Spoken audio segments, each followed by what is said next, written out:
Fithian. I'm currently president of the Board of County Commissioners for Kent County. I'm also the town manager of the town of Rock Hall. I've been doing both of these jobs probably. This is my 15th year as county commissioner. I think it's my 16th year as town manager. Prior to that, I was heavily involved in the seafood business. You actually worked on the water? Actually worked on the water. My whole life revolved around the seafood business for the majority of my adult life. I was president of the Kent County Watermen's Association from somewhere around 1974 to 85, something like that probably. How big was the Kent County fishing fleet back in that period? I graduated from high school here in Rock Hall in '69 and probably went away in the service. Come back, I had to go away for 4 months with the National Guard. I come back and started work on the water. So I'm going to say 71. I first went to work on the water with Mr. Billy Ashley, an older gentleman. He had 2 oyster rigs on his boat. He hired me to run one side of it for him. We were allowed to catch 25 bushel on each side, 50 bushel a day.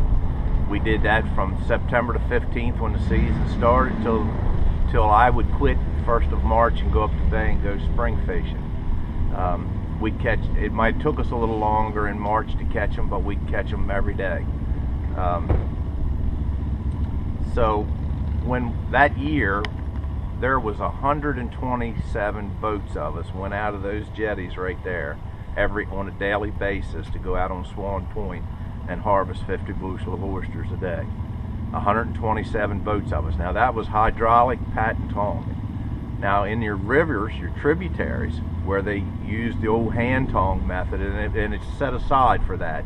Our method, we can't use the hydraulic patent tongs couldn't go in there. It was set aside for that other method. There was probably another 100 or so Kent County people in there hand tonging. At the same time, Queen Anne's County, who's on the other side of the Chester River, probably had another 200 or so boats hand tong. And then you go on. I mean, at one time there was like 6,000 licensed oystermen on the Chesapeake Bay. What's the population like today, and how far north can you even find oyster beds that are productive? Back in the 70s and 80s, we stood and watched a 2 million bushel industry north of the Bay Bridge. A 2 million bushel industry dwindled down, starting with Hurricane Agnes, started going downhill each year until in the last 3 years there's not been 1 bushel of oysters commercially harvested north of the Bay Bridge in 3 years. Nothing's changed. We continue to watch it take place. Nobody wants to own up to the fact that there's an issue, at least one that they feel comfortable dealing with. And that's the change that I've seen from 1971 or 73 when Agnes hit till today.